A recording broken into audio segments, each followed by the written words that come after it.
안녕하세요, 디자이너 둘입니다. 오늘은 휴학에 대해서 좀 얘기를 나눠보려고 해요.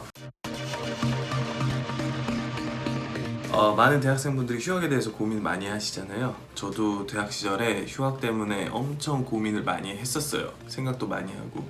근데 이제 결론부터 말씀드리면 저는 휴학을 했습니다. 그리고 무려 2년이나 했어요. 그러니까 제가 이게 자랑은 아닌데 그래도 2년 한 제가 지금 직장생활 잘하고 있는 거 모습을 보시면 휴학에 대한 고민을 조금 덜어드릴 수 있을까 해서 말씀을 드렸고요. 휴학을 하게 된 이유는 사실 그때 당시에 되게 큰 결정이잖아요. 그래서 한 가지 이유만 뾰족하게 있다기보다는 되게 다양한 이유가 복합적으로 있었는데 그래도 어떻게 보면 여러분이 가지고 있는 그 이유가 가장 컸던 것 같아요. 저도 쉬고 싶었죠. 그러니까 요새 말로 대입병이 왔습니다. 그래서 대입병이 와가지고 2학년에 군대까지 마쳤는데 제가 뭘 해야 될지 모르겠더라고요. 그리고 이제 취업 준비를 해야 되는 상황들이 계속 오는데 이제 거기에 대한 불안감은 커지고 근데 나에 대한 자신감은 좀 약하고 게다가 이제 유치원 때부터 지금까지 학창 시절 거의 10여 년 동안을 시험 보고 뭐 하고 계속 시간에 등 떠밀려서 제가 여기까지 온 듯한 느낌이 되게 좀 힘들었어요. 그래서 좀 쉬어야겠다. 두 번째 이유는 그것도 여러분들이 휴학을 할 때 가지고 있는 이유와 되게 비슷해요. 바로 영어 때문입니다. 사실 옛날부터 영어를 해야겠다라는 건 알고 있었는데 그 영어 공부하는 게 정말 싫었어요. 그러다 보니까 그때까지 계속 미뤄왔던 거죠. 그러다가 이제 영어 공부를 해야 되는데 한번 해볼까 이렇게 마음을 먹었지만 제가 그때 당시 영어 실력이 거의 바닥이었거든요. How are you and thank you 막 이 정도 수준밖에 구사할 수가 없었어요.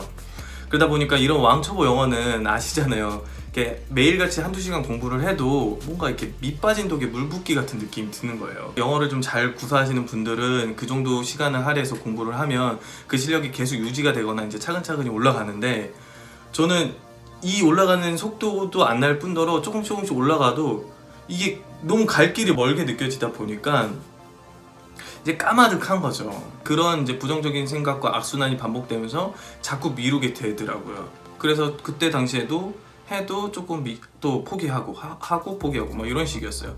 그러다가 이제 사람이 이제 뭔가를 정말 해야겠다고 느끼려면 계기가 있잖아요. 2학년 겨울방학 때 작은 사건이 있었어요. 제가 그 사건 때문에 되게 창피하고 이렇게 체면도 구기고 막 약간 좀 좌절감도 느끼고 화도 엄청 났었거든요.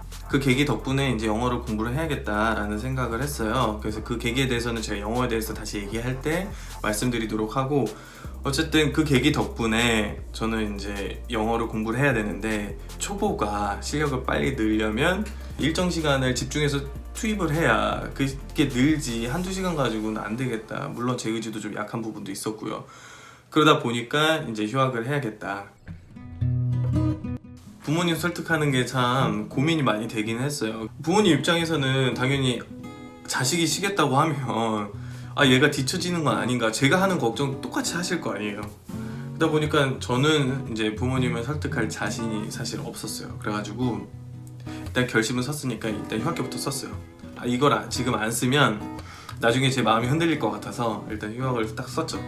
그리고 이제 며칠 뒤에 부모님한테 가서 저 휴학했습니다 이렇게 말씀드렸더니 처음에는 되게 걱정 어린 눈빛으로 이렇게 쳐다보시다가 한숨을 조금 내쉬더니 그래 너가 결정한 거니까 한번 너가 알아서 해봐 이렇게 그냥 오히려 되게 관대하게 넘어가셨어요. 그래서 생각보다 어렵지는 않았던 것 같아요. 그러니까 어떻게 보면은 자기 인생이잖아요. 자기가 결정을 해야 되고 대학교 때부터는 이제 성인인데 그러니까 누구의 이제 허락을 맡아서 휴학을 쓰는 거는 저는 아닌 것 같고 일단 휴학에 대해서 결심이 섰으면 일단 휴학을 하는 것도 나쁘지 않은 것 같습니다.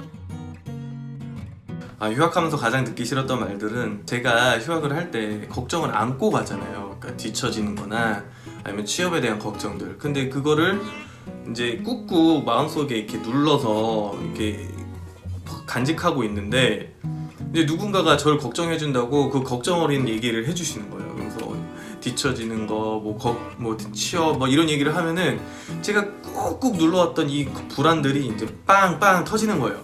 그러면은 이제 그 불안에 제가 휩싸여서 어떨 땐 잠도 못 잘 때도 있었고요. 내가 이 휴학을 괜히 했나? 막 이런 생각이 처음에는 좀 들었어요. 그래서 나중에야 뭐 괜찮아졌는데 걱정 많이 할 때 그런 얘기 들으니까 이제 불안이 많이 증폭돼서 좀 듣기 싫었고, 두 번째로 듣기 싫었던 얘기는 휴학이라는 게 여러분들도 마찬가지잖아요. 엄청 고심해서 내린 결정이잖아요.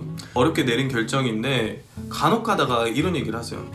팔자 좋다, 부럽다, 아 좋겠네, 팔자 좋다, 막 이런 얘기를 이렇게 툭툭 내뱉으실 때 저는 이게 팔자 좋으려고 휴학을 한 게 아닌데 그런 얘기를 들으면 은근히 이렇게 상처가 되더라고요. 그래서 그 얘기도 듣기 싫었던 것 같아요. 사실 휴학을 하면은 여러분도 그렇지만 큰 포부를 갖고 하시는 경우가 많잖아요. 뭐 자기 개발을 하겠다, 뭐 저도 영어 공부하겠다고 했으니까요. 그리고 뭐 나의 길을 찾겠다, 뭐 이런 식의 어떤 그 포부를 가지고 하는데 그게 처음에는 잘 안 돼요. 일본 애니메이션을 엄청 봤습니다. 한 2달 동안 일본 애니메이션만 본 것 같아요. 공각기동대, 카우보이 비밥, 풀메탈 패닉, 그 다음에 에반게리온, 기타 등등 그때 당시에 유명했던 일본 애니메이션들은 다 섭렵했던 것 같아요. 심지어 뭐 대사도 좀 외우기도 하고 아침에 눈 감고 딱 뜨면 애니메이션 시작해서 잘 때까지 뭐 그런 식으로 봤던 것 같아요. 그렇게 이제 2달을 애니메이션만 보는데 어느 부모님이 만화만 보는 모습을 좋아하시겠어요. 얼마나 걱정이 많으시겠어요. 그래서 이제 잔소리도 좀 듣고 저도 한 2달 정도 되니까 이제 질리기 시작한 거죠. 그거 보는 게. 그래서 이제 뭘 할까 하다가 이제 플스방 가서 계속 위닝만 했어요. 이게 다 사실은 대학 생활을 할 수 있는 건데 이게 온전히 내 시간에 내 마음대로 쓴다는 것 자체가 좀 짜릿했던 것 같아요. 이제 그렇게 서너 달을 보내다 보면 이제 자연스럽게 현타가 와요. 그래서 내가 원래 이러려고 휴학을 한 건 아닌데 왜 이렇게 놀았나 막 이런 생각도 들고 이제부터라도 뭔가를 좀 해야겠다 막 이제 그런 생각에 원래 제가 계획했던 이제 영어에 대해서 생각을 하기 시작했습니다. 근데 몇몇 친구들이 이제 해외 연수를 가더라고요. 멋있어 보였고 좋아 보였어요. 근데 이제 저는 그럴 만한 여력은 안 됐으니까 이제 해외 연수는 포기했고 이제 한국에서 공부해보자. 그래서 한국 학원을 끊었어요. 이제 월가라는 그때 당시에 되게 유행했던 이제 회화 학원이었는데 이 영어 실력이 잘 안 느는 거예요. 이게 영어를 공부하고 나오면 또 한국말을 쓰니까 계속 학창 시절에 들었던 그 밑빠진 독에 물 붓기 같은 기분이 들었던 거예요. 결국은 제 의지가 약한 거였죠. 이게 그래도 해외에 나가서 경험을 뭔가 해봐야 늘겠다. 그때 당시에 그런 생각이 들었고 이제 인터넷을 열심히 찾았어요. 어학연수 돈이 많이 드니까 돈을 벌면서 할 수 있는 방법은 이제 워킹 홀리데이가 있잖아요, 호주에. 근데 워킹 홀리데이는 좋은 점도 많았지만 이게 사람이 한번 단점에 꽂히면 계속 그 단점만 보이더라고요. 그래서 저는 영어를 늘려고 했는데 주구장창 일만 하고 영어 쓸 일이 거의 없다 막 이런 이제 후기 같은 게 보이니까 혹시나 내가 거기 걸리면 어떡하지? 막 이런 걱정이 들면서 이제 계속 그것만 보이는 거예요.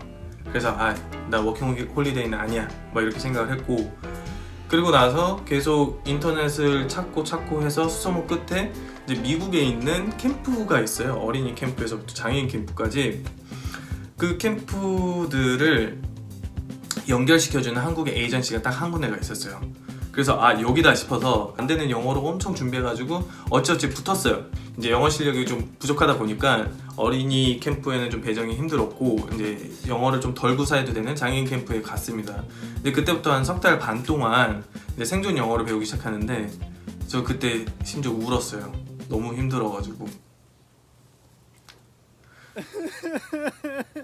어쨌든 이제 그렇게 힘든 시간을 보내니까 사람이 이렇게 힘든 시간 보내면 늘긴 하더라고요. 그래서 그 이제 외국인 친구들이랑 어느 정도 대화가 이제 되기 시작하는 게 좀 느껴지니까 이제 좀 재밌어지는 거예요. 그리고 영어를 이렇게 배우는 거는 이제 둘째 문제고 해외 생활이 너무 좋았던 거예요. 그래서 해외 경험을 한 번 더 해보고 싶다 막 이런 마음이 이제 들기 시작했어요. 그래서 이제 해외 경험을 할 수 있는 방법은 아시잖아요. 교환학생, 대학원, 그리고 해외 취업이잖아요. 근데 해외 취업이랑 대학원은 너무 멀리 있었고 그리고 뭐 잘할 자신도 없어서 일단 교환학생을 목표로 해보자. 이제 교환학생을 목표로 하려면 이제 토플을 준비해야 되잖아요. 근데 이게 기초회화랑 토플은 전혀 다른 영역이에요. 너무 어려운 거죠, 토플이 제게 있어서는. 그래서 토플을 준비하려면 한 해 더 쉬어야겠다. 그래서 그때부터 2년 휴학을 결심을 합니다. 부모님은 어안이 벙벙해지시는데 또 그때도 그래 너가 알아서 해 이렇게 말씀하시면서 이제 잘 넘어가 주셨어요. 그리고 이제 그 3개월 반 동안 일한 돈으로 토플 학원을 끊었는데 저는 석 달이면 될 줄 알았거든요. 근데 저를 너무 과신한 거예요. 7달 걸렸습니다. 8달인가? 어쨌든 거의 그 정도 수준 걸렸어요. 그래가지고 이제 원래 제 계획했던 거는 석 달 만에 뭘 하고 이제 또 놀다가 그 캠프를 한 번 더 가는 거였는데 결국은 토플 점수 겨우 턱걸이를 따놓고 이제 캠프를 갔다 와서 석 달 반을 보내면서 그렇게 2년의 제 휴학 생활이 끝났습니다. 그리고 나서 이제 교환학생을 지원했는데 떨어졌어요. 물론 교환학생을 떨어지긴 했지만 그 휴학 생활이 그렇게 헛되지는 않았어요. 왜냐면 그 휴학 생활하면서 좋았던 점이 제 성격이 좀 바뀌었던 것 같아요. 휴학 전에는 엄청 진지했거든요. 뭘 해도 진지했어요. 뭐 친구가 농담을 해도 진지로 받아치니까. 근데 이제 휴학하고 나서 이제 복학을 했을 때 친구들이 저를 보더니 성격이 좀 좋아진 것 같다. 덜 진지해졌다. 뭐 그래서 다행이다. 뭐 이런 얘기를 해주더라고요. 그러니까 그만큼 제가 예전보다 좀 쾌활해진 것 같고요. 그래서 그 점이 좋았고, 이제 두 번째로 좋았던 점은 어떻게 보면은 이제 유치원 때부터 계속 이제 어디에 소속되어 있어서 왔잖아요. 그러면서 해야 될 게 너무 많았어요. 시험을 봐야 했고, 입시를 해야 했고, 또 대학 와서는 과제를 해야 됐고, 이런 식으로 해야 되는 거에 떠밀려서 이렇게 오다 보니까 이게 물론 내 인생에 정말 도움이 되고 중요한 건 알겠는데, 이게 남에 의해서 제가 한다는 느낌을 받다 보니 어느 순간 뭔가 결과가 안 좋거나 뭐 다른 좀 안 좋은 일이 있으면 조금 남 핑계를 대더라고요. 난 원래 하기 싫었는데 이거 하라고 해서 막 이런 남 핑계를 대는데, 아시잖아요. 남 탓하는 게 제일 바보 같은 거. 근데 이제 휴학을 하면은 남 핑계 될 건덕지가 단 1도 없어요. 모든 게 내가 선택해서 내가 행동하고 그 결과를 내가 책임져야 되니까 이제 그런 생활을 하다 보면은 조금 제가 내 선택에 대한 어떤 책임지는 어떤 자세도 좀 더 배우게 되고, 그다음 좀 더 능동적으로 내 선택을 하게 되는 이제 습관을 좀 길러지는 것 같더라고요. 그래서 그런 점이 좋았어요. 외적으로는 제가 그만큼 영어 공부를 했잖아요. 이제 그때 준비했던 포트폴리오랑 영어 실력 덕분에 4학년 때 이제 비트라 디자인 워크숍이라고 파리에 있는 어떤 한 소도시에서 되게 재밌게 디자인 작업을 하는 게 있었거든요. 이제 거기 가면서 이제 디자인을 하는 해외 친구들을 또 만날 기회도 생기고, 그런 면이 장점이었던 것 같아요. 휴학을 했을 때. 단점을 굳이 꼽자면 그 불안감? 이제 휴학을 하고 나서 처음에 드는 불안감들이 있잖아요. 뒤처지는 거랑 취업이랑 뭐 나이랑 이런 불안감들이 드는데, 그것만 잘 극복하면 될 것 같아요. 취업에 대해서 제일 고민을 많이 하실 텐데, 제 생각엔 휴학 자체가 취업에 문제가 된다고 생각하지는 않아요. 그러니까 이 휴학을 어떻게 보냈는가가 중요하기 때문에 내가 휴학했다고 취업에 불리한 거 아닐까 이런 고민은 하지 마시고, 그냥 내가 휴학을 어떻게 보낼 수 있을까 이 생각만 하시면 될 것 같습니다. 당연히 물어보죠. 지금 제가 다니는 회사는 아니고 예전에 다른 곳에 지원한 적이 있었는데 그 이력이 남잖아요. 내가 휴학한 이력이. 그러면은 면접관이 안 궁금해하겠어요? 당연히 궁금해하죠. 그러면서 이렇게 물어보세요. 너 휴학 때 뭐 했니? 그럼 그때 그분들을 공감 살 만한 어떤 새로운 경험이 있거나, 아니면 그분들을 설득시킬 수 있을 만한 내 실력을 향상시키거나, 이렇게 내가 시간을 어떻게 보냈는지를 어필할 수 있어야 돼요. 이런 게 있어야 얘가 휴학을 알차게 보냈구나라는 거를 이렇게 얘기할 수 있잖아요. 그렇기 때문에 내 휴학을 어떻게 시간을 쓰는가가 정말 중요할 것 같아요. 이제 우리가 열심히 살다 보면 한 번쯤 나에게 변화를 주거나 쉬고 싶을 때가 있잖아요. 그럴 때는 그 휴학이 필요하다고 생각하는 입장이거든요. 그렇기 때문에 굳이 휴학을 하라고 말할 필요도 없지만, 휴학을 결심하신 분들한테 휴학을 쓰지 말라고 말할 이유도 없는 것 같아요. 그래서 혹시라도 휴학을 결심하신 예비 휴학러가 계시다면 휴학 한번 사용해보세요. 휴학이라는 건 어떻게 보면은 기회거든요. 그래서 잠자고 먹는 시간 빼고 오로지 10시간 이상을 온전히 나한테만 쓸 수 있는 기회는 그렇게 흔치가 않아요. 그렇기 때문에 미래에 대한 걱정으로 어떤 주저주저 하지 마시고 열심히 한번 쓰셨다면 휴학을 한번 사용해 보셔도 좋을 것 같습니다.